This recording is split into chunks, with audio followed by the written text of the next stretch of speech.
kali jodoh Ahok yang bangun. Sekarang dari haram jadah udah menjadi tempat bagus zaman Ahok, sekarang remang-remang lagi.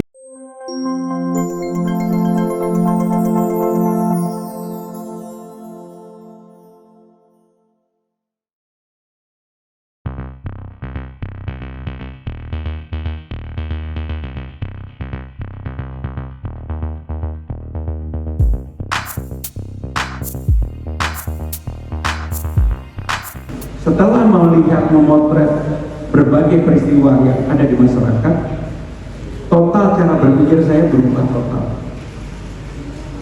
Saya sebagai orang yang dikenal sebagai teknokrat karena saya lama sekali ada di belakang Presiden Megawati, ada di belakang Presiden Jokowi selama 2 periode, penjaga dapur. Dulu waktu menjadi politisi, baik menjadi anggota DPR, jadi sekjen, jadi pimpinan dewan, pimpinan DPR RI pada waktu itu, tahu sedikit bisa ngomong banyak. Tipikal politisi kita itu tahunya sedikit, ngomongnya bisa banyak. Tapi ketika saya menjadi Menteri Sekretaris Kabinet, hampir semuanya tahu. Karena apa, substansi di tempat saya, kepres di tempat saya nggak pernah bicara sama sekali. Sehingga proses pendewasaan itu betul-betul membuat saya lebih dewasa. Nah, ketika saya turun ke lapangan melihat persoalan yang saya sebut dengan belanja masalah, jujur saya terkaget-kaget. Banyak kebijakan yang secara kebijakan bagus, tetapi di lapangannya sungguh sangat berbeda. Tidak pernah terbayang dalam hidup saya 1,5 kilo dari kantor saya sehari-hari di istana, seperti di Cideng, di Tanah Abang, Tambora, Taman Sari, dan macam-macam. Ini saya selalu ceritakan, banyak tempat yang tidak bisa melihat matahari sama sekali.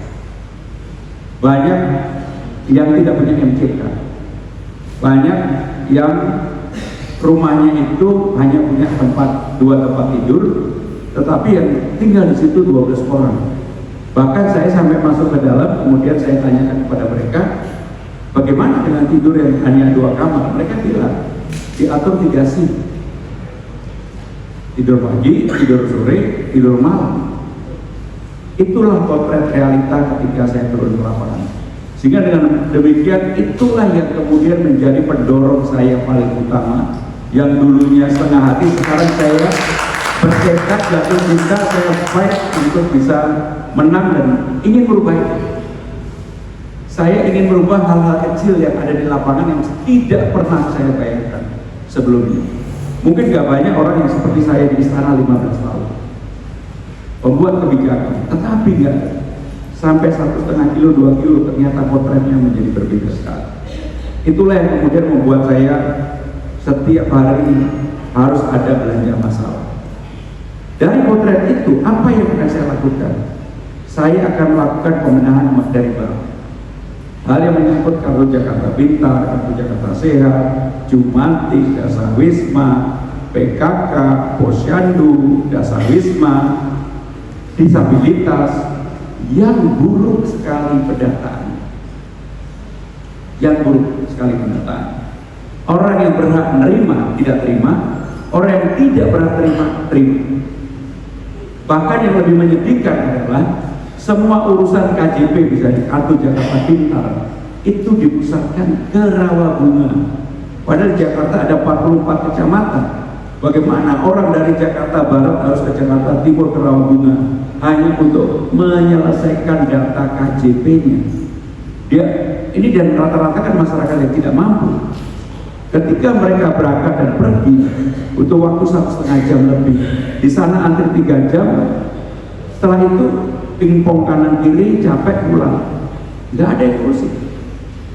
Dan saya menanyakan ini hampir ke semua wilayah. Artinya apa?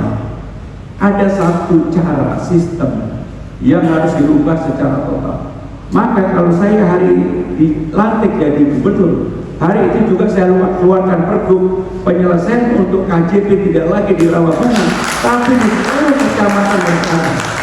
Di seluruh kecamatan harus ada. Jadi saya akan memulai dari yang kecil-kecil, termasuk Kampung Bayam, JIS yang sudah dibangun oleh Mas Anies legasi yang baik, saya akan teruskan. Dan saya tidak malu mengatakan ini JIS dulu Mas Anies yang bangun.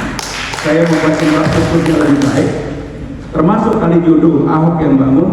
Sekarang dari Haram Jadah sudah menjadi tempat bagus yang Ahok.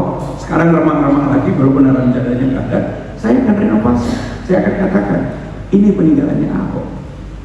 Sehingga dengan demikian, kalau menjadi gubernur Jakarta seharusnya